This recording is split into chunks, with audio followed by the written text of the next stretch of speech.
Hola a todos. Hello everyone. Today we are going to take a look at the gender of nouns again in Spanish. So when we think of nouns, we think of people, places, things, and ideas. But for this purpose, we're just going to think of things that you look around and see. So in Spanish, all nouns are either masculine or feminine.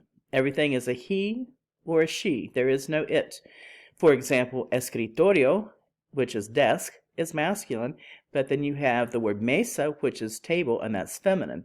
So the general rule, if you see an O at the end of a noun, that's most often masculine, and if you see an A at the end of a word, that's feminine, but that's not always the case.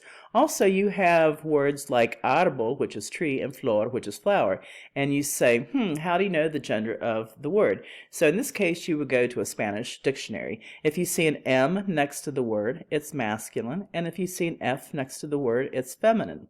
I hope this helps.